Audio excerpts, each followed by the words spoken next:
নাই। কথাগুলো খেয়াল করবেন। আলেম আলেমের সম্মান ইজ্জত দিয়ে কাজ করবেন। আমি আপনাদেরকে লাস্টে একটা কথা বলি, ওলামায়ে কেরাম এখানে আসছে, অনেক ওলামায়ে কেরামকে আমি চিনি না, আমারও তারা চিনে না। সমস্ত বিভিন্ন ফুলের বিভিন্ন ঘেরান, ঠিক কি না? সমস্ত আলেমদের ওয়াজ শুনে যাবেন। প্রত্যেকের মাহফিল থেকে কিছু কিছু কথা যদি আপনি মানতে পারেন, বেশি দিন নবী দেখতে লাগবে না। সমস্ত কাজের হেড হালাল খানা যতদিন না খাবেন নামাজ হবে না। বর্তমানে আমাদের হালাল খানা নাই।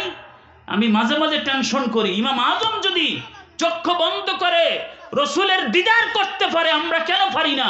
এটার কারণ সুদ ঘুষ হারাম খানা খাই আমরা ইমামতি করি, সেই জন্য আমাদের কলব ধ্বংস হয়ে যাইতেছে, ঠিক কিনা?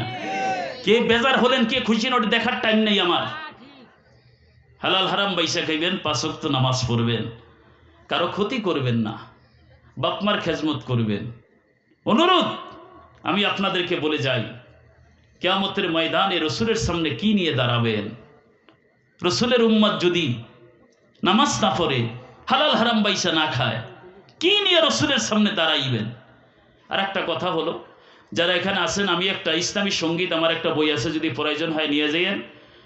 আর আপনারা অনেকে জানেন ইন্টারনেট আমার অনেক প্রোগ্রাম আছে, শুধু এই পোস্টারে দেওয়া আছে অনেক প্রোগ্রামে, বা যুবক যারা তারা অবশ্যই মনে দেখছে।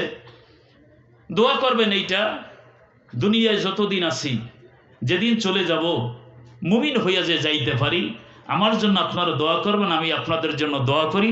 আসসালামু আলাইকুম ওয়া রাহমাতুল্লাহি ওয়া বারাকাতুহু।